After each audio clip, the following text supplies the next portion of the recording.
bisa menghancurkan Nagasaki, Hiroshima kayak gitu dahsyatnya gitu ya. Oh iya, berarti Iran bisa menghancurkan lebih. Nah di situ orang lupa bahwa perang ini memang ini analisis. Tadi kita sudah bicara proyeksi, kita bicara posisi, kita bicara sekarang, kita bicara refleksi, bicara posisi. Sekarang kita bicara proyeksi. Bagaimana ke depan? Panjang nggak? Kalau ngikutin pernyataan dari Trump, ini akan berjalan 6 sampai dengan 8 minggu. Sejak hari kemarin, gitu ya, sejak 2 Maret. Tapi 4 hari setelah dia serang, dia minta ceasefire.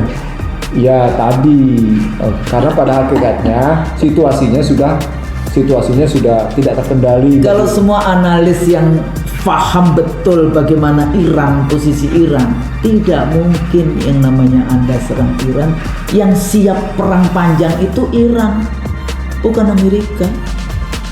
Nah itu sebenarnya sudah muncul dari kajian dari beberapa kalangan di intelektual Amerika, bahwa memang Amerika tidak mungkin punya durasi perang yang cukup panjang dibanding sama Iran.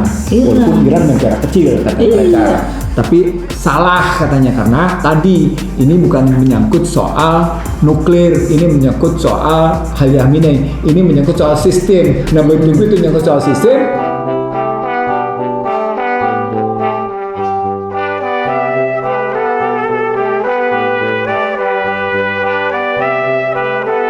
Bismillahirrahmanirrahim. Assalamualaikum warahmatullahi wabarakatuh. Waalaikumsalam warahmatullahi wabarakatuh. Alhamdulillah kembali kepada pemirsa IC Drill Show Conversation to Scholars dengan sahabat saya Dr. Ihsanuddin Nursi dan saya Sumaria. Ada 2 hal yang kita sedang berduka nih Bang. Yang pertama panutan kita ya, meninggalnya Wakil Presiden ke-6, Panglima TNI ke-9, Panglima TNI ke-9, Panglima ABRI, Jenderal TNI Tri Sutrisno. Sejak reformasi itu banyak sekali kita selalu bersama-sama, termasuk juga timnya kita di dalam kembali ke Undang-Undang Dasar 45. Beliau adalah posisinya menjadi apa yang di atas Ketua Presidium Konstitusi 1945. Iya. Kembali ke Undang-Undang 45 dengan cara adendum. Ya, dengan cara adendum. Tapi Masya Allah, terakhir waktu saya diundang, siapa dulu yang Wakil Gubernur DKI, itu beliau mendengarkan dan saya memperhatikan.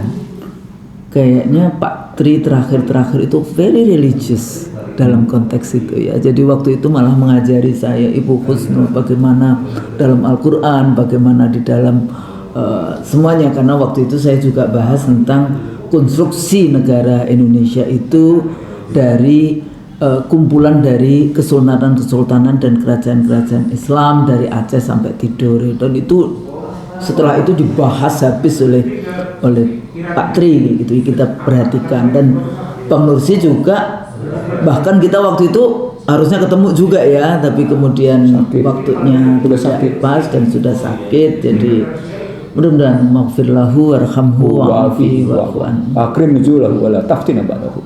Amin amin ya rabbal alamin. Dan yang kedua tentu saja kita sebetulnya condemn dengan keras apa yang dilakukan oleh Zionis dan Amerika dengan di Tehran gitu ya, di Iran di dalam konteks itu. Bahkan terakhir yang anak-anak sekolah kan ini, jadi bahasanya itu first Gaza, second Iran, second Tehran di dalam konteks ini. Ini juga tentu saja menjadi bagian penting, mestinya negara ini langsung condemn Amerika dan Israel Zionis begitu ya. Harus ada depannya itu Zionis di dalam konteks itu, Zionis Israel. Dan mestinya tidak perlu yang menginginkan pergi ke menjadi third party, pergi aja. Kalau kita memang sudah menjadi anggota BOP ya pergi ke Washington, coba sampaikan, jangan begitu katanya port of peace, kenapa jadi perang kayak gitu kan. Di dalam konteks itulah nanti kita akan bahas lebih jauh tentang bagaimana sebetulnya apa yang harus kita lakukan di dalam konteks isu Iran saat ini. Tentu saja Iran bukan negara kemarin sore kayak gitu ya, dibandingkan imperium barunya Amerika ya, yang setelah selalu kan ditemukan oleh Columbus, dan di Columbus itu diperingati tiap tahun itu di Amerika, padahal Columbus itu termasuk tokoh genocide ya, baik itu adalah orang-orang slave ya, jadi budak-budak yang dibawa, jadi orang sebetulnya orang merdeka dibawa menjadi budak, naik kapalnya ke Amerika, atau juga indigenous. Jadi banyak sekali kajian yang sekarang menyatakan bahwa Columbus itu bukan menemukan Amerika, tapi sebetulnya genocide kayak gitu ya, jadi tokoh genocide juga. Nah, kalau Iran itu dari sejak zaman Rasulullah aja sudah ada kekuatan Persia. Jadi kalau di dalam konteks budaya Islam besar itu satu budaya Arab kayak gitu ya, dari Maroko sampai wilayah-wilayah Middle East kayak gitu ya. Terus kemudian budaya Persian itu dari Bosnia sampai ke Bangladesh itu budaya Persian, baru kemudian Melayu, Asia Tenggara di dalam konteks itu. Kalau kita melihat bagaimana kekuatan atau kalau kita bahas tentang budaya, pembagian budaya Islam di dalam konteks, walaupun sekarang ya ada yang di Amerika, di Eropa yang sedang bergerak hari ini.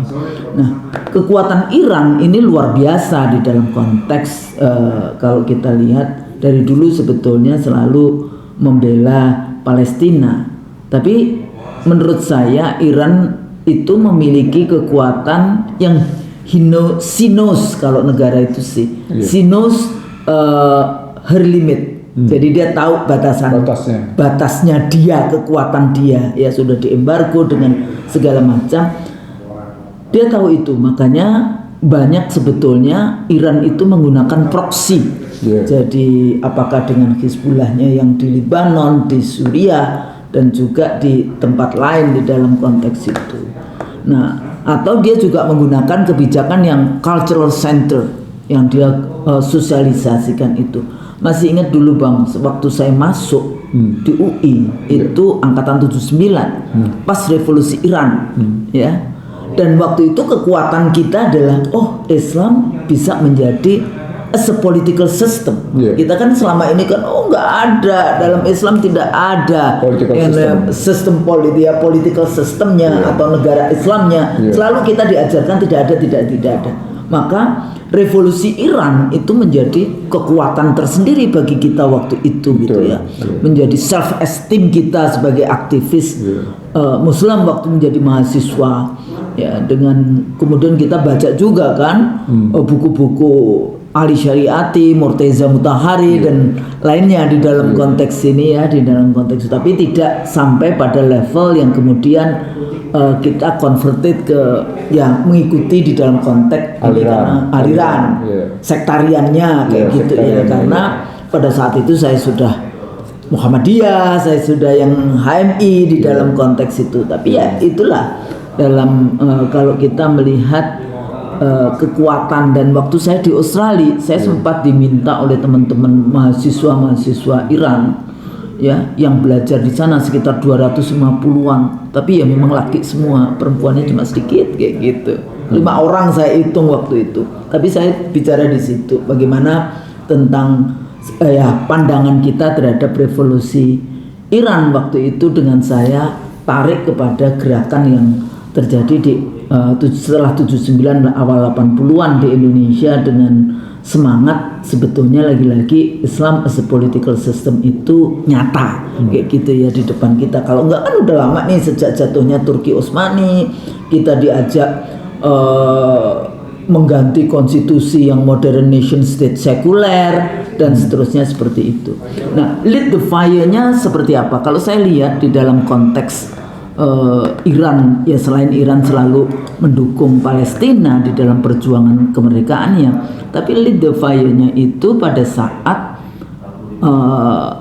Arab KSA ya, Kingdom of Saudi Arabia dengan para kelompok-kelompok yang lain, termasuk sejauh mana nanti kayak Pakistan.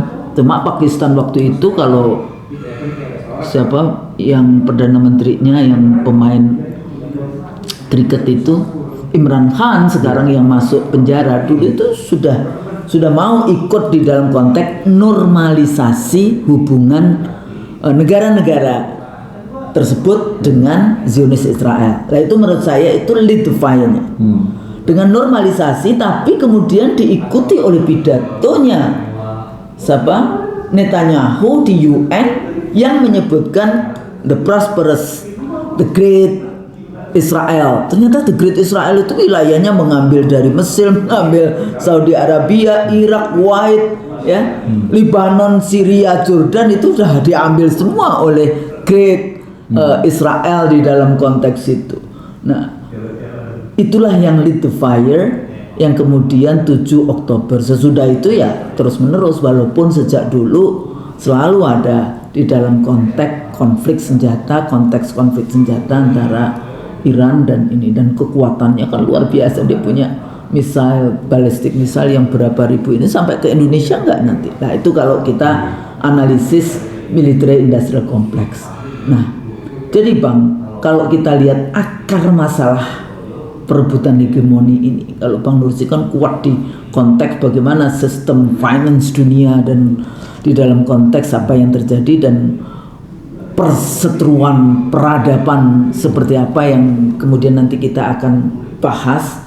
Ya mudah-mudahan ada bahasan kita itu clarified kayak gitu ya, apa yang sebetulnya terjadi dan kira-kira apa yang harus dilakukan kayak gitu, apa yang harus dilakukan oleh negara, oleh rezim yang berkuasa, posisi presiden dan menteri luar negeri kita. Sementara bagaimana masyarakat sepertinya hari ini ada ketidaksamaan pandangan antara kelompok yang ada di masyarakat dengan rezim yang berkuasa. Nah, kita mulai dari mana nih, Bang? Kalau kita mau membahas, apakah kita melihat kekuatan Iran sendiri, apa yang terjadi dengan Timur Tengah, apa yang kemudian posisi perang peradaban seperti apa, dan military industrial complex seperti apa yang terjadi. Dan tentu saja adalah isu finance, karena ini sangat penting dengan ditutupnya Selat Hormuz, ya, isu energi, isu insurance, isu ya yang berhubungan dengan petrodolar di wilayah situ, dan tentu saja akan sangat mengganggu sebetulnya APBN negara Republik Indonesia. Nah, kita mau bahasnya mulai dari mana? Oke. Bismillahirrahmanirrahim. Kita ngelihat Iran dalam 3 struktur internasional, struktur regional, dan struktur nasional, termasuk nasional negeri kita, supaya kita bisa membumi, melihat dengan jelas realitas yang kita punya kayak apa. Gitu ya. Nah, secara internasional sebenarnya ketika Reza Pahlavi jatuh oleh Khomeini yang bersembunyi di Paris,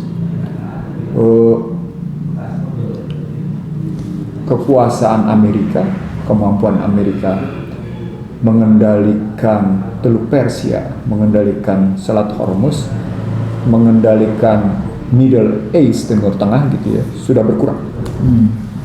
Mereka punya batu sandungan untuk mendikte Timur Tengah karena Khomeini tampil. Jadi Iran adalah salah satu negara penghambat untuk eksistensi Barat di kawasan Timur Tengah. Sementara hampir 9 negara di Timur Tengah itu boleh dibilang berhasil diinfiltrasi gitu ya. Berhasil diinfiltrasi walaupun nampak dalam persoalan invasi, dalam persoalan intervensi masih belum. Jadi siapa aja itu? KSA, Qatar, Bahrain, UAE, terus Qatar, Kuwait kena di situ. Irak karena sudah perang Irak waktu itu. Ya, Jordan, terus Jordan apa? Suria gitu. Ya. Itu dah. Dan Lebanon.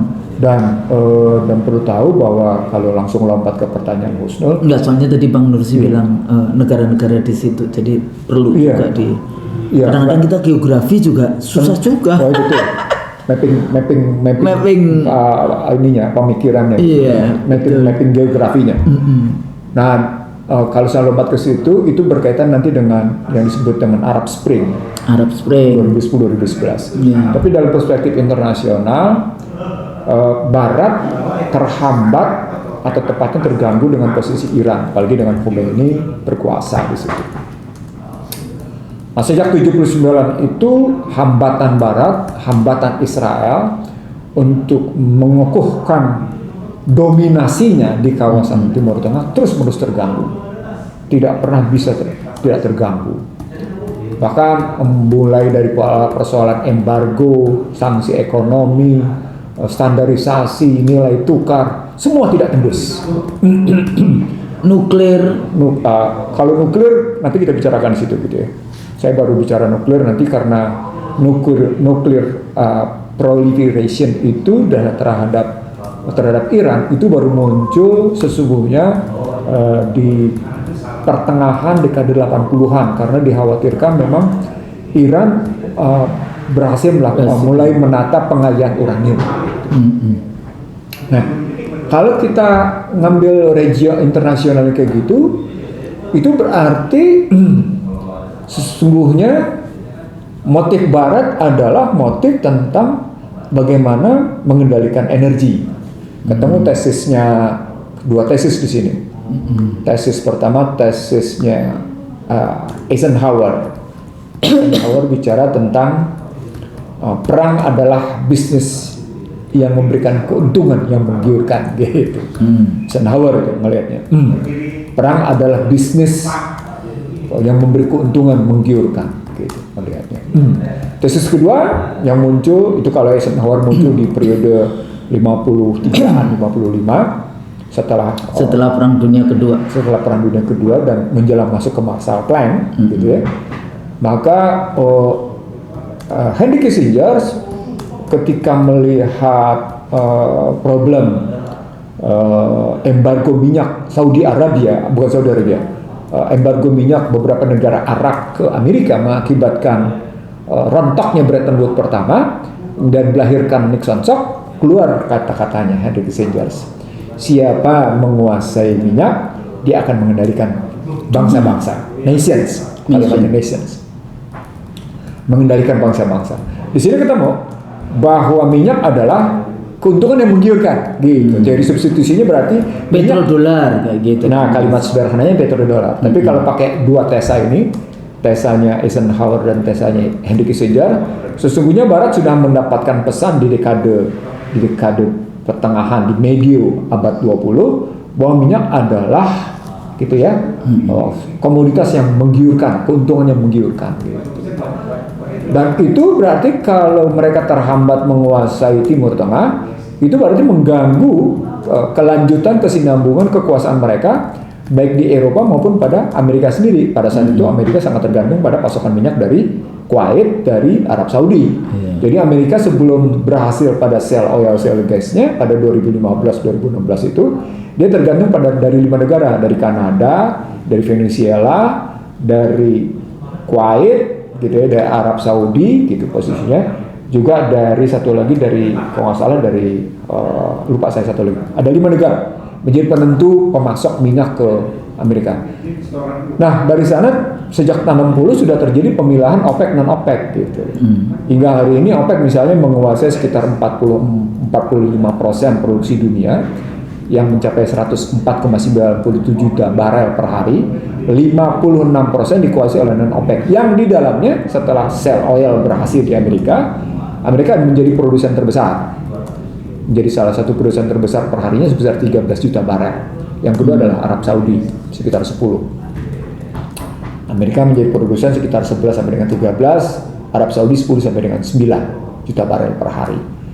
Nah, dari situ kelihatan pola yang tadinya dimainkan lewat energy price war, lewat perang harga energi dalam rangka penentuan harga minyak dunia, lewat NYMEX Mercantile Exchange gitu, NYMEX, mereka berubah.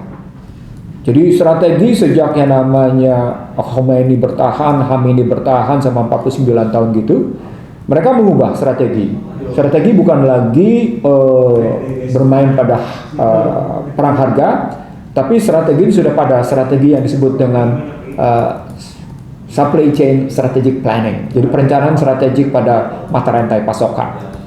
Nah, ini menyangkut, ini yang jarang dilihat oleh banyak kalangan. Ini menyangkut soal bagaimana menarik relasi sumber daya ke dalam produksi, ke distribusi dan ke distribusi sumber daya, produksi dan distribusi, menyangkut ke soal sistem pembayaran. Nah, di sini nanti ketemu nih, dia bukan cuma sekedar bicara minyaknya, orang langsung bilang ini adalah dolar hitam. Jadi dalam periode tahun 90-an disebut sebagai dolar hitam gitu ya. Yang dolar hitam tadi mempengaruhi sistem pembayaran. Kenapa?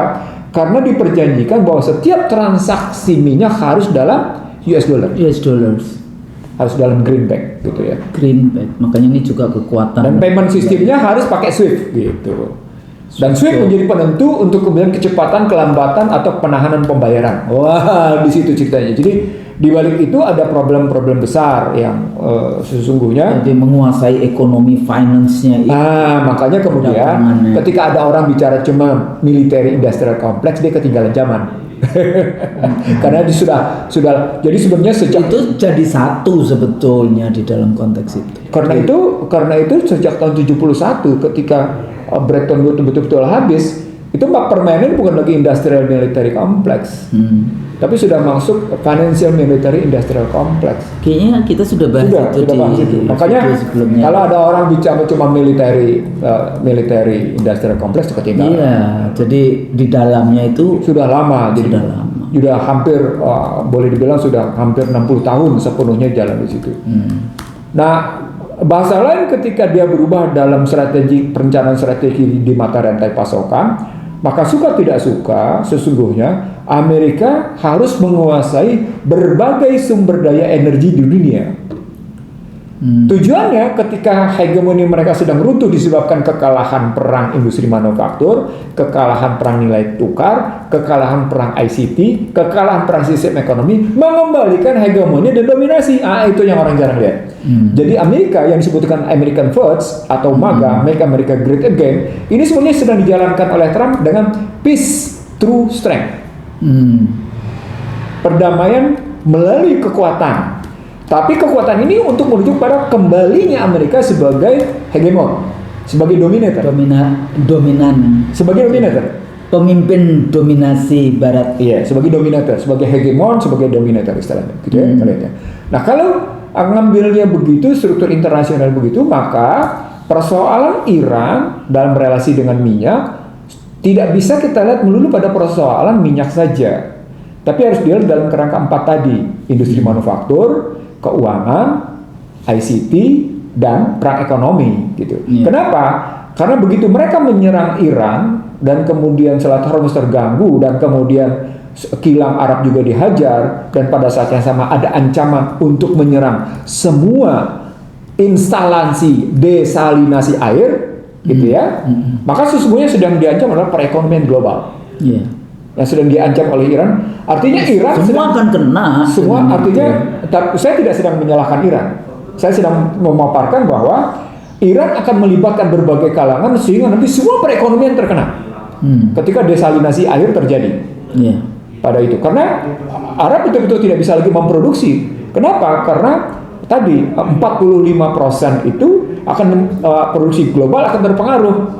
45% produksi minyak dunia akan terpengaruh di situ. Jadi bukan sekedar Selat Hormuz yang menguasai sekitar 20%, sekitar 37,7 sampai dengan 40 juta barel per harinya lewat situ gitu ya. Sehingga mereka menyebutnya sebagai begitu 20% menguasai gitu ya. Nah, kalau kelas berpikirnya begitu, maka yang kita lihat adalah bagaimana dunia global, dunia perindustrian, dunia keuangan, dunia ICT, dunia sistem ekonomi terganggu oleh perang ini. Padahal Iran melakukan itu karena dia diserang, gitu. Artinya penyebab datang dari Israel dan dari Amerika, bukan dari Iran. Iran adalah negara yang bertahan. Nah, dari bertahan itu, dia akan menjarah apa saja, dia akan merambah apa saja dalam rangka dia membangun pertahanannya. Ya, Jawa wajar dong. Pada waktu itu masih ingat, pada waktu Iran masih mau minta negosiasi, kan ada proses negosiasi kan, nggak taunya presidennya dibunuh sama 5 saintis nuklirnya dan seperti itu kan. Iran tidak pada posisi yang dia sebetulnya mau perang, pada posisi mau bernegosiasi, kan diajak nego waktu itu. Bahkan sebenarnya komitmen akhir ketika bicara nuklir, komitmennya tidak serang.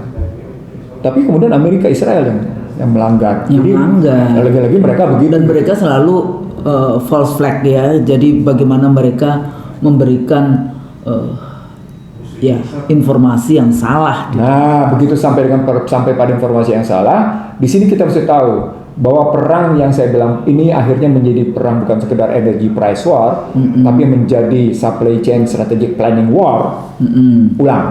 Supply chain strategic planning war, perang perencanaan strategik dalam rangka pasokan minyak ke seluruh dunia. Itu berarti perang industri manufaktur. Itu berarti perang yang namanya nilai tukar, itu berarti perang ICT, itu semuanya berarti perang sistem ekonomi, terlibat semua perang. Semua akhirnya terlibat. Gitu. Karena kalau sudah energinya yang kena, ya itu rentetannya semua sampai. Nah, sebenarnya diakui bahwa keamanan energi adalah keamanan nasional, levelnya sampai begitu. Levelnya begitu. Jadi bukan dalam pengertian itu sebetulnya vital, jadi sumber vital kayak. Jadi kan kalau sementara ini kan food security dipahami sebagai ketahanan pangan, energy security dipahami sebagai ketahanan. Padahal kata kuncinya adalah keamanan. Jadi keamanan pangan, keamanan energi. Nah, disitulah sesungguhnya nanti berhubungan dengan asta-citanya Kabinet Merah Putih. Tapi nanti di belakang. Atau video berikutnya kalau asta-cita. Nah, kalau kita ngebahasnya sudah sampai pada level internasional global, demikian rupa bahwa dunia terancam krisis gitu ya, krisis global berada bukan lagi di depan mata sekarang, sudah ada di depan pintu rumah gitu. Krisis global sudah ada di depan pintu rumah, maka kita harus melihat regional. Paling tidak kita punya 3 regional Timur Tengah, regional Asia Barat sudah kita lihat posisinya, yang kemudian regional Timur. Dalam konstruksi regional Timur berarti soal Jepang, soal Korea, soal Cina gitu ya. Dan soal Korea Utara, Korut gitu ya. Nah, itu regional Asia Timur. Regional Asia Tenggara berarti masalah Indonesia dan beberapa negara Islam lainnya gitu. Termasuk Malaysia, Brunei terlibat di dalamnya. Mari kita lihat sekarang kasus di Asia Timur. Paling tidak kita bisa melihat India, kita melihat Jepang, kita melihat Korea Selatan, kita lihat Korea Utara dan Cina. Dengan terganggunya pasokan minyak, maka terganggu tadi industri manufaktur. Apalagi negara-negara teluk akan terganggu pasokan airnya, maka gangguan pasokan minyak akan meningkat. Itu artinya mengganggu industri manufaktur 4 negara tadi. Semua terganggu. Berapa persen dia sebetulnya kontribusinya pada global? Kalau Cina itu dia sudah sampai pada sekitar 20-an sekian persen. Saya baru saja nulis tapi saya lupa angkanya gitu ya. Saya baru saja menulis bahwa Cina itu punya bisa kita lihat gitu ya, berapa gangguannya gitu. Akan terganggu. Jadi satu negara dia punya kontribusi. Jadi kalau kita mau lihat gitu ya, 1/5 kebutuhan manufaktur. Kalau mau ngambilnya gitu sekarang berapa persen dia terganggunya? Nah, ini di sini harus kita ambil sebentar di sini. Saya sudah tulis di sini.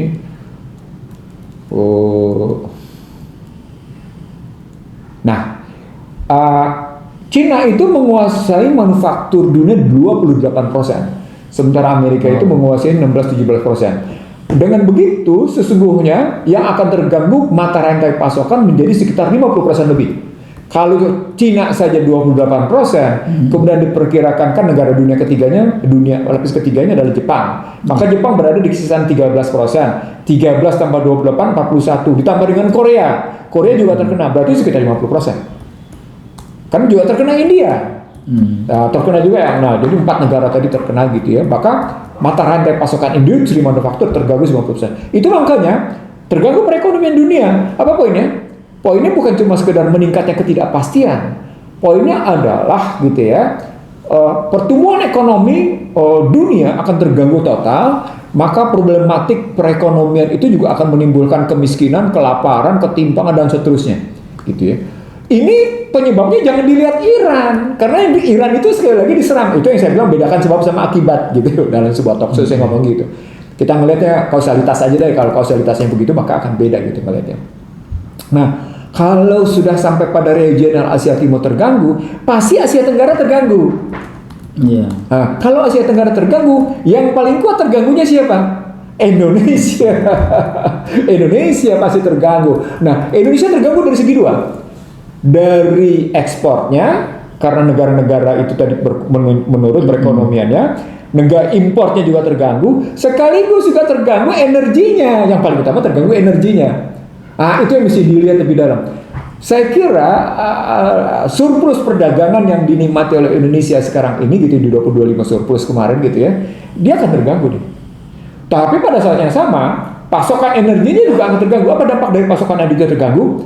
Dampaknya adalah gitu ya, listrik terganggu, harga subsidi terganggu, harga energi terganggu, industri manufaktur terganggu, PHK terancam meningkat, daya beli juga tidak membaik gitu ya. Ya, kalau isu energi kan selalu dampaknya seluruh bidang menjadi terdampak. Nah, yang menarik adalah gangguan terhadap fiskal. Setiap kenaikan $1 dari asumsi makro 70-80 itu, setiap kenaikan $1, dia berdampak pada pembiayaan meningkat 3,5 sampai dengan 4 Ini triliun. berapa naiknya? 100. Ya, kalau sekarang dia bilang ketahanan energi menghabiskan 410 triliun, berarti ketika nanti naik tinggal hitung berapa naiknya, bisa naik lebih dari itu. Untuk bicara ketahanan energi mereka keluarkan uang 410 triliun APBN 2026. APBN, ya. Nah, kalau kayak gitu berarti dengan kenaikan harga energi akan lebih dia posisinya. Punya nggak kemampuan, fiskalnya makin tertekan. Nah, gitu ceritanya. Dampaknya ya pasti Padahal kita sudah tertekan sebelumnya dengan dolar, betul. dengan Ketekanan rate struktural exchange, ya. namanya tekanan struktural gitu ya. Sebelumnya kita sudah mengalami tekanan struktural. Tekanan ini yang saya dalam artikel ini saya. malah tambah. Ini yang saya sebut dalam artikel saya di mana-mana. Genjet kayak gitu. Tekanan strukturalnya mendalam dan meluas istilah saya. Mendalam dan meluas. Kalau mendalam itu artinya makin dalam makin luas gitu istilahnya. Makin kita menggunakan mendalam dan meluas. Kalau pakai bahasa yang natural ini makin dalam nih, ini makin luas nih gitu. Nah, terhadap Indonesia tekanannya begitu. Nah, itu akan nampak pada posisi bagaimana daya beli masyarakat menengah. Nah, dengan naiknya inflasi dalam teori ekonomi namanya cost push inflation. Inflasi yang disebabkan oleh barang-barang impor. Nah, begitu energi terkena, nilai tukar terkena, naik langsung harga-harga. Muncul instability. Jadi teori 7I lagi-lagi mendapat bukti empiris. Teori 7I saya lagi-lagi mendapat bukti empiris sahih gitu ya. Sahih. 7I saya itu kan invasi, intervensi, infiltrasi, interferensi, indoktrinasi, intimidasi, inflasi, instability kan gitu. Sampai di situ gitu 7I saya kan. Nah, dari sana sesungguhnya kalau kita ngeliat kayak gitu ya. Kita nggak bisa bilang kita ingin mendamaikan Husnul. You have a lot of problem atau PR-nya itu banyak di sini. Jadi kita selesaikan dulu domestik kita. Jangan bicara keributan tetangga kalau di rumah tangga kita sendiri ribut gitu loh, Husnul. Iya. Jadi kita pembelajaran saya strengthening internal. Iya, jadi pembelajaran saya dulu gitu ya sejak lama sekali gitu. Jejak saya di panggung politik, saya selalu bilang begini, yuk kita beresin dulu rumah tangga kita baru kita bicara keluar gitu loh. Nah, itu yang saya bilang, rumah tangga kita itu termasuk ekonomi politik, soal pengadaan hajat hidup orang banyak, barang ataupun jasa gitu. Tujuannya itu. Nah, Cina itu melakukan itu, dia beresin dulu tuh hajat hidup orang banyaknya barang maupun jasa, baru dia bicara keluar gitu. Setelah kokoh surplus produksi dia pakai sebagai senjata, ya sudah, leading dia gitu. Makanya tadi outputnya sampai dengan 28%. Nah, sekarang kalau kita sudah melihat dampaknya begitu, dampak nilai tukar, dampak fiskal, dampak sektorial, dampak konsumsi masyarakat terkena, dampak dari kemungkinan dapur tidak membakar apa-apa, tidak memasak apa-apa, barangnya juga nggak ada, udah terkena problem, ditambahi dengan problem public trust, maka berpeluanglah public disorder Husnul. Itu sesungguhnya, itulah itu yang saya bilang, mestinya Kabinet Merah Putih menyadari bahwa situasi ini harus dilihat dalam perspektif ekonomi politik, sehingga dia makin merekatkan konsolidasi, kalau pakai bahasa sana makin merekatkan kohesi sosial. Nah, Trump dianggap dengan menyerang Iran itu menghancurkan dua hal. Sudahlah polarisasi sangat tajam Republik Demokrat, serangan terhadap Iran itu mengakibatkan kohesi sosial domestik dan kohesi sosial global itu makin rontok. Nah, itu mengikuti perjalanan menurunnya yang kita kasih judul luruhnya hegemoni Amerika. Jadi itu satu dilihat begitu. Yang kedua, Trump dilihat sebagai ilegal menyerang Iran karena tidak ada persetujuan dari Kongres, walaupun kemudian Senat menyetujui. Tapi jangan salah, 52% masyarakat Amerika tidak setuju. Artinya bisa saja terjadi kesenjangan representasi antara Senat sama masyarakat, gitu kan, di Amerika. Yang jelas Kongres tidak menyetujui itu. Tapi dari dulu Amerika pada saat perang Irak juga begitu, mereka nggak peduli. Walaupun Kongresnya nggak setuju, masyarakatnya nggak setuju, tapi presidennya tetap. Nah, di situ nanti ketemu tuh ngapain Prabowo menawarkan diri sebagai mediator atau sebagai negosiator gitu ya. Tapi itu lupakan dulu. Yang pertama tadi ilegal gitu. Yang kedua, dia bertentangan secara konstitusi. Nah, kalau kita naik ke tarif internasional, dia bertentangan dengan resolusi PBB. Resolusi Dewan Keamanan PBB tidak setuju, nggak bisa begitu ketika tidak ada keputusan untuk membolehkan serangan, tidak boleh.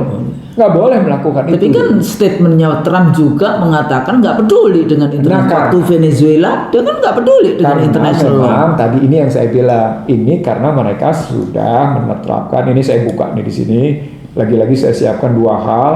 Bagaimana National Security Strategy of US yang lahir pada November 2025 dan bagaimana National Defense Strategy of US gitu ya, yang ditandatangani oleh Pete B. Hegseth gitu ya, untuk bicara tentang itu tadi, cerita tentang bagaimana peace through strength gitu. Perdamaian berbasis. Bagaimana damai kalau ada basisnya kekuatan? Berarti kan perdamaian yang memaksa, perdamaian yang didasarkan pada kekuatan. Berarti tekanan, berarti ada paksaan. Sama dengan ART artinya. Dan di situ piramida korban manusianya nggak dipedulikan. Gimana anak-anak? Makanya tadi saya katakan first Gaza, now Tehran, yang anak-anak juga dibom ya di dalam rubble gitu ya, reruntuhan gedung-gedung anak. Pada hari Ahad itu ketika diserang, saya sudah mendapatkan data dari korban wanita yang 85, 44 itu sudah anak laki, anak meninggal. Anak-anak. Jadi hampir sekitar korban itu waktu itu 400-an, perempuannya 85, sekitar 10% itu korbannya anak-anak. Itu hari Ahad. Ya, serangan pertama itu kayak gitu.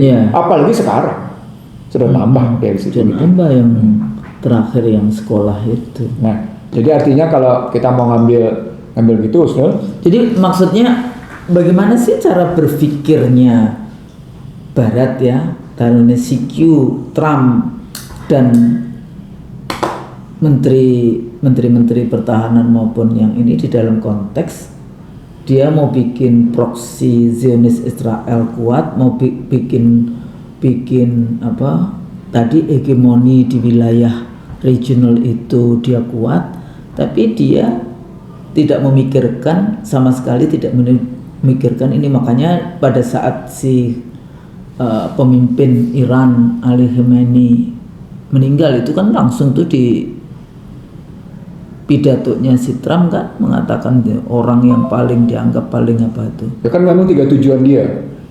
Terbunuhnya Ali Khamenei, mengganti rezim, meluruhkan nuklir, meluruhkan pengayaan uranium, 3 tujuan dia.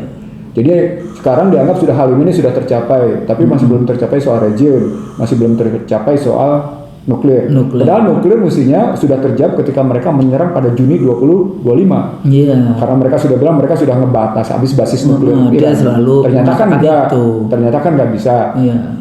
Karena mereka menganggap ini yang kemudian menjadi pembenaran dunia internasional, Iran perlu diserang. Karena Iran punya 440 kg uranium gitu yang bisa melahirkan sampai dengan 88 bom nuklir gitu yang hampir setara dengan Israel gitu kan. Karena Israel punya 90 hulu ledak nuklir gitu kan ceritanya. Bayangkan kalau 5 kg saja sudah bisa menghancurkan Nagasaki, Hiroshima kayak gitu dahsyatnya gitu ya. Berarti Iran bisa menghancurkan lebih. Nah, di situ orang lupa bahwa perang ini memang ini analisis. Tadi kita sudah bicara proyeksi, kita bicara posisi, kita bicara sekarang, kita bicara ke belakang. Refleksi, bicara posisi. Sekarang kita bicara proyeksi. Bagaimana ke depan? Panjang nggak? Kalau ngikutin pernyataan dari Trump, ini akan berjalan 6 sampai dengan 8 minggu. Sejak hari kemarin. Itu ya, sejak 2 Maret. Tapi 4 hari setelah dia serang, dia minta ceasefire. Ya tadi, karena pada hakikatnya situasinya sudah tidak terkendali. Kalau semua analis yang paham betul bagaimana Iran, posisi Iran, tidak mungkin yang namanya Anda serang Iran. Yang siap perang panjang itu Iran, bukan Amerika. Nah itu sebenarnya sudah muncul dari kajian dari beberapa kalangan di intelektual Amerika. Bahwa memang Amerika tidak mungkin punya durasi perang yang cukup panjang dibanding sama Iran. Walaupun Iran negara kecil kata mereka. Tapi salah katanya karena tadi ini bukan menyangkut soal nuklir, ini menyangkut soal hal yang ini menyangkut soal sistem. Nah begitu nyangkut soal sistem, ketemu soal nilai. Peradaban dan belief. Iya. Belief itu faith. Iya. Maksudnya iman di dalam konteks ini urusan iman. Nah, kalau sudah sampai pada soal iman, ketemu dengan pernyataan Trump sendiri pada April 2017 yang menyatakan Judeo-Christianity. Apa itu Judeo-Christianity? Ini yang ketiga kali saya bilang atau yang kedua kali, ketiga kali saya bilang di show. Silahkan pelajari sendiri karena itu panjang cerita tentang perpaduan antara Judeo-Christianity itu panjang. Paling tidak kalau bicara itu, kalau rujukannya ke kitab suci, baca Al-Baqarah ayat 120 gitu kan. Kristen itu Judeo-Christianity itu gitu ya. Bacanya di situ gitu. Artinya ketika Trump menyatakan pada April 2017 tentang Judeo-Christianity, sesungguhnya bagi umat Islam dunia harusnya mendapat warning dia untuk merujuk pada Al-Baqarah 120 untuk merujuk pada misalnya beberapa surat yang menyatakan bahwa Yahudi sudah ditarik janjinya oleh Allah, Yahudi sudah dibatalkan janjinya karena Yahudi berkali-kali membatalkan tidak memenuhi janjinya gitu ya, termasuk misalnya surat Jumaah bagaimana itu terjadi, kemudian juga bagaimana ngelihat di surat Rum Muhammad dan di surat Rum gitu, bisa ngelihat di situ gitu. Nah kalau ngambilnya rujukan kitab suci yang kan kitab suci referensi yang tidak bisa diganggu gugat oleh siapapun nih. Dan itu isinya ilmu pengetahuan apapun ada di dalamnya dan komplit dan sudah dikasih tahu oleh Allah. Dan satu-satunya kitab suci di dunia yang tidak bisa terganggu cuma Al-Quran. Jadi referensi kita balik ke situ lagi gitu ya. Pasti ke situ lagi, nggak bisa enggak gitu. Pasti ke situ lagi gitu. Orang boleh bilang apapun terserah, tapi paling tidak 14 abad lebih referensi ini tidak pernah terganggu gugat dan kokoh sedemikian kokohnya gitu dibanding dengan referensi lain gitu. Makanya ketika kemudian dari peradaban, dari belief, dari faith, dari iman itu turun di kepentingan ekonomi, finance ya tadi ya, energi dan seterusnya. Dan kemudian arogansi mereka juga. Ya kalau arogansi itu balik lagi ke Al-Baqarah 2934. Oh, beda ayatnya. Balik lagi ke situ gitu. Jadi artinya kalau kita mau melihat situasi tadi, maka ketika Husnul menyebut we are scholars, maka scholars kita basisnya tadi, basisnya begitu mesti tahu bahwa sehingga scholars kita tidak ada hubungan dengan sekuler. Tidak. Kita bisa menerangkan bagaimana modern nation state sekuler yang memisahkan antara urusan negara dengan agama. Nah, karena kata-kata sekuler itu rujukannya scholars. Dekatnya begitu. Sekuler itu dekatnya dengan scholar. Scholars itu rujuknya pada school. School itu tadi adalah bagaimana tadi pencucian otak gitu loh, renaissannya mereka gitu loh, relasinya begitu. Oke, lupakan itu, tapi paling tidak saya ingin mengatakan pada bagaimana proyeksinya. Tadi proyeksi pertama, perang ini akan berjalan 6 sampai dengan 8 minggu, tapi bulan apa-apa Trump sudah mengajukan usulan ceasefire, gencatan senjata. Kenapa? Karena semua aliansi Amerika di Teluk Jazirah Arab, di kawasan Arab sana di Timur Tengah, aliansi semuanya sekutunya mereka sudah mengeluh. Berhentilah, kami sudah dirusak semua. Arab terkena. Itu memang balasannya itu tidak dibayangkan. Ngapain kita ngirim misal balistiknya ke Amerika? Lah di situ ada proksi-proksinya Amerika, kan tinggal Bahrain, WE, itu banyak kawan-kawannya adik saya. Nah ini yang engineering. Ini yang disebut itu kantornya itu sebelahan. Jadi dia melihat pagi apartemennya, sudah melihat pagi-pagi itu bagaimana dikirim misal dari Iran. Jadi kan ya memang Anda mau ini kan nggak perlu. Waktu saya bertanya juga kira-kira itu nyampe nggak di Indonesia, tapi kan mereka kan Bahrain cuma di situ. Bahkan ada analisis Bahrain bisa di take over itu sama Iran. Gitu ya. Untuk khusus Bahrain, nggak tahu ada masalah apa dengan Bahrain. Nah, Bahrain itu selalu mintanya ke Saudi Arabia. Ya, Saudi Arabia mintanya ke sana. Ya, jadi Amerika akan masuk di situ untuk intervensi dalam konteks to protect Saudi Arabia. Sebenarnya bisa dilihat kenapa sampai akhirnya Trump serta-merta menyahuti permintaan negara-negara di Timur Tengah, karena negara-negara Timur Tengah bukan cuma sekedar memasok energi dunia yang cukup signifikan, tapi juga Timur Tengah menjadi pemodal untuk industri AI. Jadi kalau sampai Timur Tengah terganggu, maka permodalan AI akan terhenti. Nah itu akan mengganggu kekuasaan dominasi Barat dan konsumsi AI pada dunia. Itu yang tidak dilihat oleh orang. Termasuk juga pembiayaan yang dulu pernah Bang Nursi jelaskan tentang pembiayaan anggaran big data militer. Anggaran militer. Iya. Saudi Arabia kan termasuk 10 terbesar juga di. Iya, belanjanya sampai 600. Yang waktu terkena kasus Kamal Khashoggi itu belanjanya saja sudah 65 miliar US dollar. Sekarang ini sudah dinaikin lagi kalau belanja militernya. Tapi yang paling signifikan sesungguhnya sekarang investasi di AI. Iya. Sehingga kalau negara-negara Timur Tengah ini terganggu, mereka akan terganggu dalam posisi investasi di AI. Nah itu mereka nggak mau, padahal mereka main AI adalah main bubble. Bubble ekonomi. Iya, bubble ekonomi, bubble capital. Bukan, bubble ekonomi. Iya, bubble capital gitu ya. Nah posisi. Nah kalau kita ngeliatnya begitu, suka tidak suka, Trump memang akhirnya berkepentingan untuk ceasefire. Artinya kita harus takut.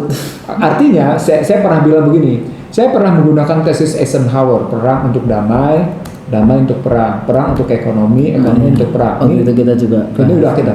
Lalu kemudian, tapi saya tidak berhenti pada tesis Eisenhower. Saya menggunakan teori substitusi. Ketika kata-kata perang pada tesis tadi, perang untuk damai untuk perang untuk ekonomi perang. Kita coret semua kata perang, maka yang tinggal ada damai untuk ekonomi kan gitu. Ternyata damainya yang tidak terjadi, yang terjadi hanya ekonomi. Tapi ekonominya rusak. Kenapa? Karena tadi yang khusus bilang arogan, sombong, serakah. Arogan, kapitalisme. Itu ketemu corporate kapitalisme, tidak jujur dia, maka ketemu bahwa sesungguhnya ketika dibilang Eisenhower inilah soal bisnis besar yang menggiurkan gitu ya, soal keuntungan menggiurkan, maka dia bicara tentang sesungguhnya asimetri, tentang ketidakjujuran gitu ngelihatnya. Nah, jadi seperti itu kalau di dalam konteks ini. Nah, kalau faktor ini Bang, kalau kita lihat dalam politik kan selalu ada urusan pengkhianat nih. Di antara sekian isu itu, di mana sebetulnya urusan pengkhianat? Jadi di berbagai media muncul bahwa di garda revolusinya Iran, setiap 5 orang garda revolusi Iran itu bisa didapatkan 1 sampai dengan 2 adalah kaki tangan Mossad. Gawat nggak? Gawat. Bahkan ada seorang perempuan yang bule yang berjilbab bisa masuk ke situ. Dan dia masuk Syiah, dia menikah dengan itu. Dan kemudian jadi intelijen habis-habisan. Dari intelijennya, dia catat semuanya, dia bisa duduk dengan Ali Khamenei, ya dan sebagainya. Itu juga nggak, maksudnya kita ingat refleksi juga dulu Aceh jatuh juga karena satu pengkhianat kayak gitu kan. Poinnya adalah desepsi itu memang begitu. Ujungnya adalah bagaimana desepsi selalu dilakukan. Pecah belah, adu domba. Nah, itu tadi Bang, yang penjelasan tentang divide et imperanya mereka. Iya. Jadi dalam sejarah panjang di dunia, perang sesungguhnya dimenangkan tidak melulu karena senjata. Bukan. Perang justru dimenangkan oleh namanya model divide et impera, pecah belah, adu domba. Sama seperti di Indonesia. Iya. Indonesia, saya menulis misalnya, Indonesia menjadi berantakan sejak tahun 50 hingga sekarang itu karena divide et impera, karena pecah belah adu domba. Jadi dipecah dari dalam. Jadi jangan pernah merasa bisa memenangkan peperangan karena serangan dari luar. Tapi lakukan serangan dari dalam. Serangan dari dalam. Nah, serangan dari dalam itu artinya masuk. Itulah yang disebut dengan infiltrasi. Itu yang disebut dengan interferensi. Itulah yang disebut dengan indoktrinasi.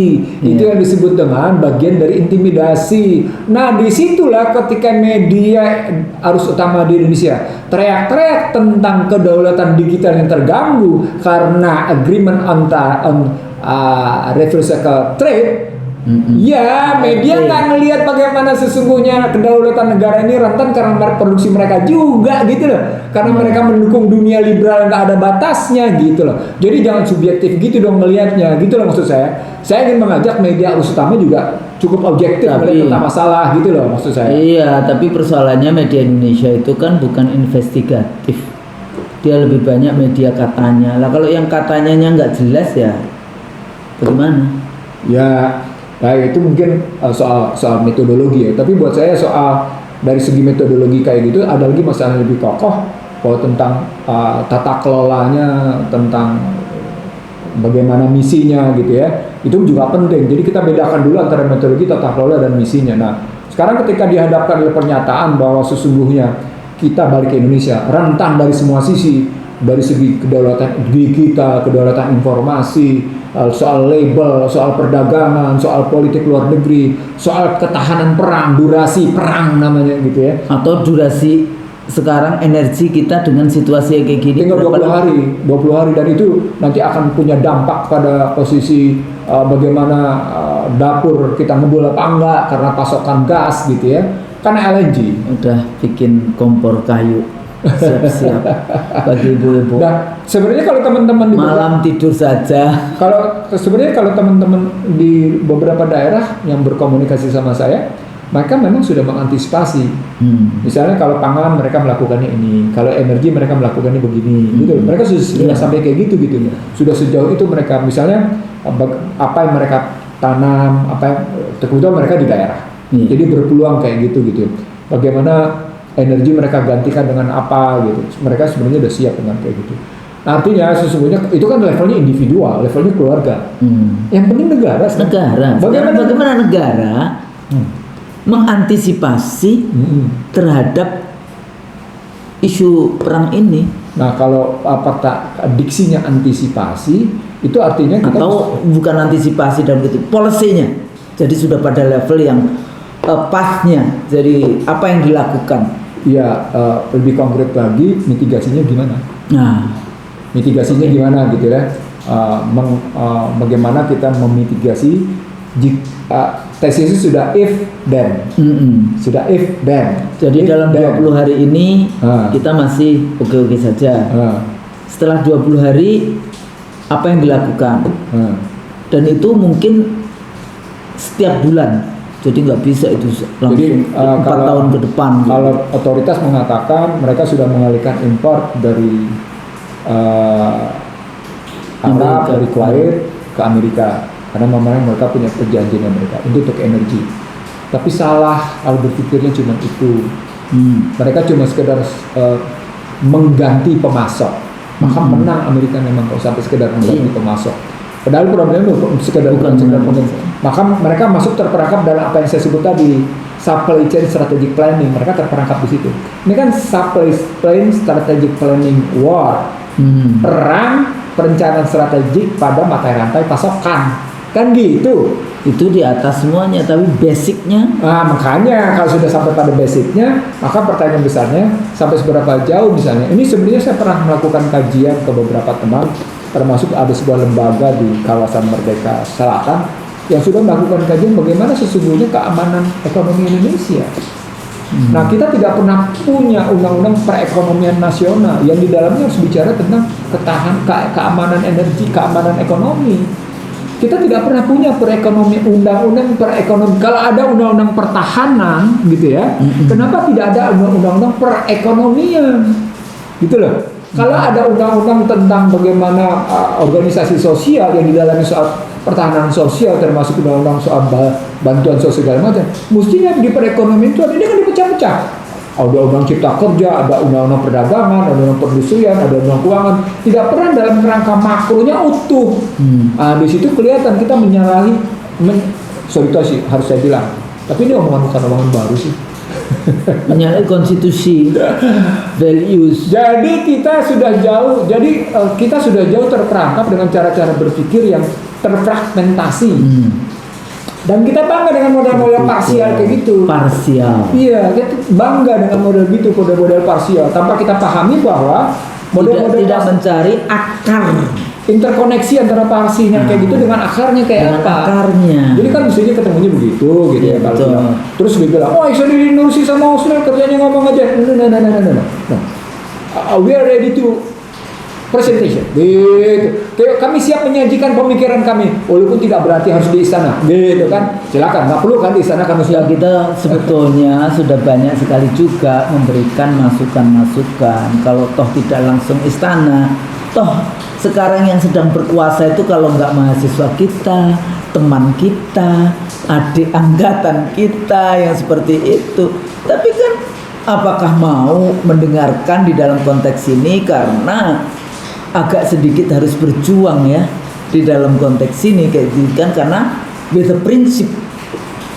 Karena apa yang kita sampaikan ini kan dengan prinsip, ditambah lagi nanti kalau sampai yang di atasnya kan dengan tauhid kayak gitu. Jadinya ada konsekuensi-konsekuensi yang harus dilakukan. Dan tapi kalau cuma sekedar mau menyelesaikan yang tadi cuma di depan mata, apa yang harus di short term solution yang seperti itu, ya kita akan terus-menerus terjebak dengan apa yang terjadi di luar kita. Mungkin karena tidak mau terjebak, Prabowo kemarin mengundang para mantan menteri luar negeri, mantan presiden, mantan wakil presiden, mereka datang di istana.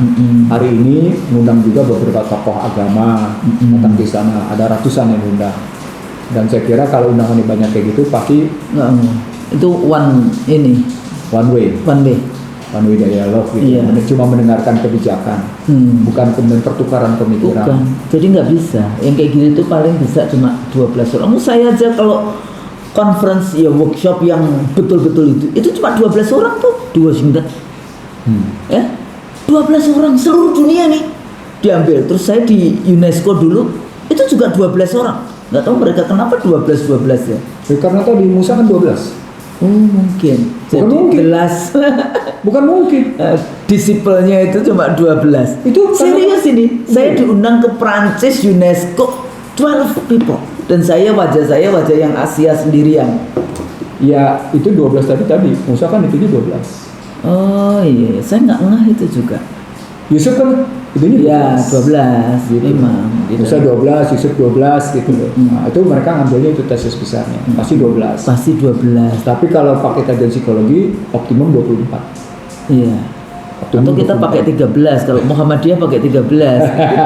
Melawan 13 itu mistiknya. Jadi makanya Muhammadiyah itu forum yang paling tingginya kan 13. Melawan mistisisme itu. Balik lagi Gus Nur. Ya. Jadi cara Presiden mengkonsolidasi berbagai kalangan, sehingga Presiden sedang berupaya mengembalikan public distrust melalui BOP, melalui ART, dan sekarang melalui terakhir setelah Mega nulis surat, Presiden baru nulis surat kan pada Iran gitu ya. Artinya sesungguhnya disadari bahwa sesungguhnya public distrustnya makin dalam. Public distrustnya makin tersebar. Ya udah nggak ada ini dengan MBG, BOP, ART, terus kemudian mau jadi penengah Iran, Israel. Saya kan pernah menyatakan gitu. Kalau memang mau mendamaikan bukan berangkat ke Teheran. Bukan. Tesisnya kalau mau Berangkatnya ke Washington kalau ke Washington dan ke Tel ketemu. Aviv. Iya. Berangkatnya ke Washington dan ke Tel Aviv. Karena bagaimana? Jadi itu ada value yang diperjuangkan gitu loh. Betul. Kalau ini apa yang diperjuangkan? Nah, apalagi merasa punya posisi dalam BOP. Ya kan? Kalau memang punya posisi dalam BOP, berangkatnya ke Tel Aviv dan ke Washington gitu. Bukan menawarkan diri menjadi, apalagi terus pernyataan Menteri Luar Negeri mendesak agar duduk bersama. Apaan? Siapa lu? Tapi ya saya baca paling seneng. Saya tuh kan juga baca juga komentarnya IC, saya baca loh ya. Kayak gitu kan, kadang-kadang kalau saya ini ya saya balas, kadang ya enggak, karena kan tidak tahu juga. Tapi kalau mau belajar, bertanyalah, jangan konten kayak gitu. Ya, kita maksudnya IC Rinso.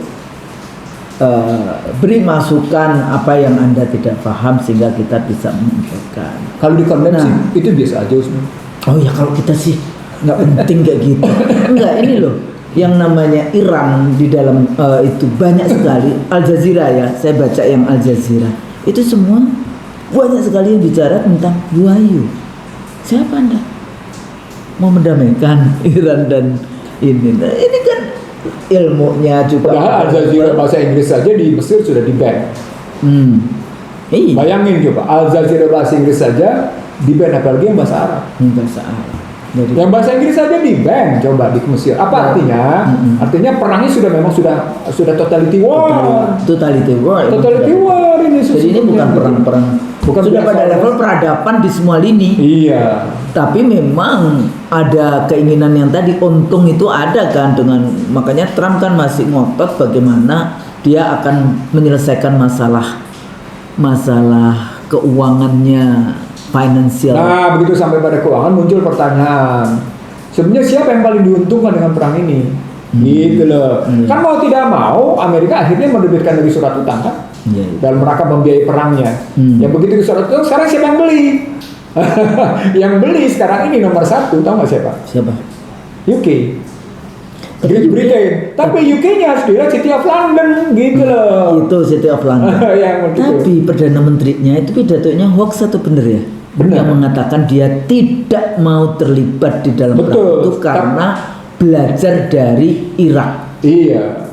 Belajar dari Irak kan bohong, mereka belajar. Tapi juga mereka belajar dari Venezuela kan? Venezuela. Nah, jadi dua tuh yang namanya Eropa. Maka walaupun Inggris, Jerman, dan Prancis menyatakan dukung, tapi dukungnya cuma bilang silakan menggunakan fasilitas bandar untuk sebagai basis militer gitu. Tapi tidak dalam rangka mengerahkan pasukan. Nah, ini menarik pertanyaan sampai di sini.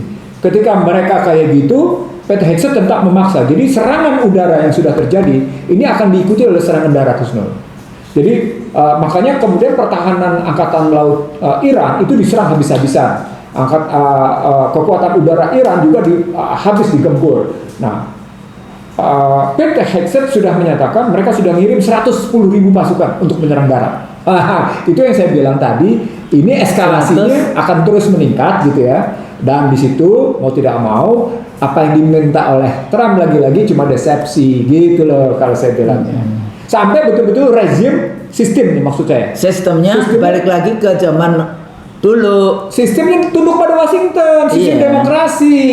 Iya. Jadi balik lagi ke penjajahan proyek itu, ya proyek. Jadi proyek demokrasinya mereka. Poinnya kalau saya tidak pernah sepenuhnya setuju dengan istilah proyek. Buat saya ini penjajahan sistem. Penjajahan sistem, penjajahan nilai gitu ya, konsumsinya gitu. Dan kalau sudah sampai ini adalah penjajahan sistem, mereka menganggap ya sudah sistem sudah berjalan, lo tunduk sama gua, cuma tinggal tentukan aktornya siapa untuk menjalankan sistem itu. Itulah yang terjadi di Indonesia. Sistemnya sudah ikut Washington, tinggal cari aktornya siapa yang betul-betul berkiblat pada Washington. Selesai, Indonesia terjajah. Itu yang saya sebut dengan Indonesia rentan kedaulatan. Dengan BOP, ART, dan sekarang Iran. Iya. Tapi Bang, dalam konteks kalau kita bicara dominasi, kan dulu superpower one, setelah glasnost perestroika, komunis jatuh, kemudian one New World Order dengan cuma ada satu polar, tapi sekarang juga munculnya Cina, kemudian kekuatan superpower baru, terus kemudian juga posisi Rusia, posisi Korea Utara di dalam konteks itu.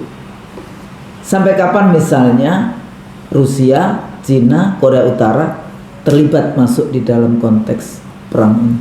Nah, kalau pertanyaan tepatnya kapan negara-negara seperti Rusia, Cina, Korea Utara terganggu gitu ya. Ini akhirnya manufaktur tadi. Ujungnya adalah soal sampai seberapa jauh kepentingan nasional mereka terganggu karena perilaku Israel dan perilaku Amerika. Kalau cerita sampai akhirnya produk global menurun, perekonomian global terganggu dan mengakibatkan juga kesulitan di dalam negeri dari negara-negara yang kita sebut tadi gitu ya, mau tidak mau mereka turun. Secara tidak langsung Iran mengundang dengan cara tadi, cara mengundangnya, Amerika yang sesungguhnya mengundang duluan untuk keterlibatan mereka. Undangannya undangan tidak langsung, undangan terlibatnya secara tidak langsung. Kapan itu terjadi? Kalau memang akhirnya seluruh negara-negara di Timur Tengah yang diserang oleh Iran itu betul-betul kepayahan menghadapi problem hajat hidup orang banyak, Kusnul. Karena di situ menyangkut soal bagaimana ancaman kehidupan.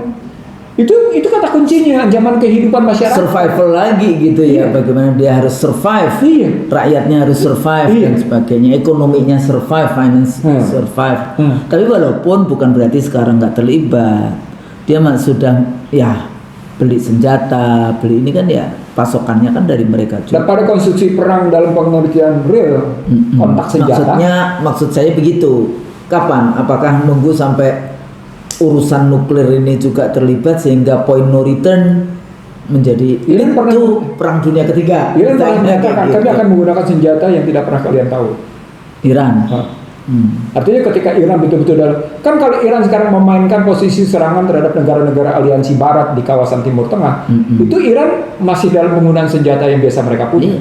Tapi dalam posisi yang semua orang tahu sebetulnya, yang namanya orang diserang gitu ya, dalam posisi serang, dia negara kecil diserang, maka dia akan mendaya gunakan seluruh kekuatannya dong, dalam rangka menunjukkan pertahanan sekaligus menunjukkan kekuatan, gitu kan? Kan kekuatan ketahanan adalah kekuatan serangan, kan gitu melihatnya. Nah berarti ketika serangan Iran terhadap beberapa negara yang mengganggu hajat hidup rakyat yang merupakan ancaman kehidupan gitu ya, yang mau tidak mau negara-negara seperti Rusia, Cina, Korea Utara itu akan ikut. Nah, di situ yang saya bilang, ini perang dunia ketiga bukan lagi di depan bukan di depan mata, tapi sudah ada di depan pintu rumah kita. Perang dunia sudah ada di depan pintu rumah kita. Nah, itu makanya penting melakukan mitigasi resiko. Gitu ngelihatnya. Nah, artinya kalau saya ngelihatnya positif nih. Inilah kesempatan Indonesia merestrukturisasi segenap lapangan kehidupan, segenap sektor, restrukturisasi ekonomi, restrukturisasi politik, restrukturisasi hukum internasional, restrukturisasi polisi, restrukturisasi tentara, semua itu semua lini. Ini kesempatan nih sebenarnya kalau kita melihat positif ya. Ini kita bisa ngambil. Saya seperti dulu waktu Joko Widodo terkena COVID misalnya, ini kesempatan, tapi kan diambil oleh salah secara pangan salah. Ini Indonesia harus lead ke di situ yang kayak gitu ya. Saya dulu juga bicaranya kayak gitu. Jadi positifnya. Kita melihat hikmah di balik sebuah peristiwa gitu loh. Kalau kita memang punya daya nalar, kalau pakai bahasa Al-Qur'annya, kita adalah ulil albab gitu ya. Maka kita bisa melihat sesuatu ini mestinya proyeksinya begini nih gitu. Kalau proyeksi begini, jadi ada 3 model khusus proyeksi statistik, proyeksi perilaku, proyeksi hibrida antara statistik dan perilaku. Dapat deh kita mesti ngapain. Kalau dengan catatannya adalah berkat rahmat Allah Allah yang Maha Kuasa dan didorongkan oleh keinginan luhur. Nah, sepanjang keinginan luhur pasti dibukakan jalan. Pasti dibukakan jalan. Kenapa? Karena kita sesungguhnya dalam rangka menjalankan kekuasaan adalah amanah. Kekuasaan bukan fitnah, gitu. Selama kita mengikuti jalan itu, Allah akan tunjukkan jalannya. Kekuasaan bukanlah paksaan, kekuasaan bukanlah penindasan, kekuasaan bukanlah yang namanya memaksa, tekan terhadap pihak lain, tapi kekuasaan adalah bagaimana mengajak semua pihak untuk berdiri tegak dalam, ini kata kuncinya, dalam kesejahteraan, kedamaian, keadilan, yang memanusiakan manusia. Gitu. Memanusiakan manusia. Saya pikir itu ya. Ya. Jadi kalau saya sebagai aktivis perempuan sebetulnya nggak terlalu suka dengan perang. Karena perang itu yang selalu dianggap menjadi korban itu adalah anak-anak dan perempuan dan orang-orang tua laki-laki, kayak gitu kan. Dan anak-anak kita yang harus di battle itu kalau nggak dibunuh.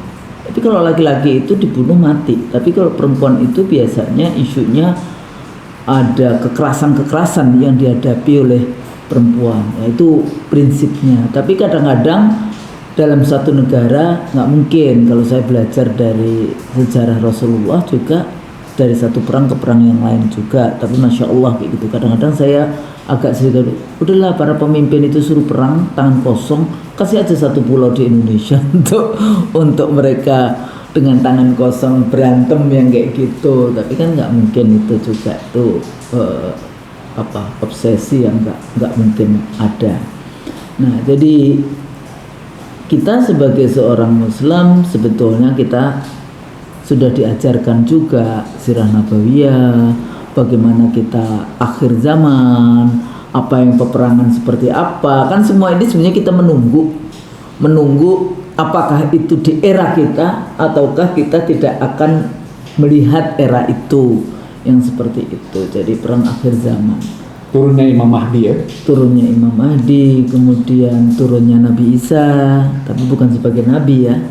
Nah, karena apa? Karena ternyata Netanyahu juga menggunakan itu Messiah, cuma Messiahnya adalah false Messiahnya yang nanti Dajjal sebetulnya yang dikasih karpet merah. Semuanya urusannya sebetulnya ada penggunaan yang namanya religious teaching. Cuma kita sebagai Muslim kalau mau memperpanjang supaya tidak terjadi perang besar akhir zaman seperti itu, ya kita bisa, kan tidak tahu kapannya ya akhir zaman itu, kiamat itu kapan kita tidak tahu. Nah, oleh karena itu apa yang perlu kita persiapkan? Ya iman kita kan, takwa kita, iman kita, mempersiapkan anak-anak kita supaya ini. Nah, cuma kan ini individu, keluarga. Tadi Bang Nursi bicara negara gimana? Nah, kalau negaranya sudah memisahkan antara negara dan agama, ya sulit juga. Anda mau menjadi penengah, apa misinya, apa value-nya? Apakah konstitusi di dalam kerangka mencari ridha Allah, ya kan, atas berkat rahmat Allah sehingga tugas itu dilakukan, atau hanya sekedar seperti day to day kegiatan yang dianggap tidak berarti secara value, atau sudah yang tadi dikatakan Bang Nursi, kita sudah terperangkap menjadi kacungnya atau sudah dijajah oleh lagi-lagi hegemoni Barat. Saya pikir itu mudah-mudahan nanti kita lanjutkan dengan yang lebih detail analisis Indonesianya seperti apa. Dampaknya Indonesia seperti apa. Karena ini tadi kita lebih banyak bicara pada level internasional. Saya pikir itu mudah-mudahan bermanfaat conversation kita. Kalau salah itu dari kami berdua, dan yang benar hanya dari Allah. Assalamualaikum warahmatullahi wabarakatuh. Waalaikumsalam warahmatullahi wabarakatuh.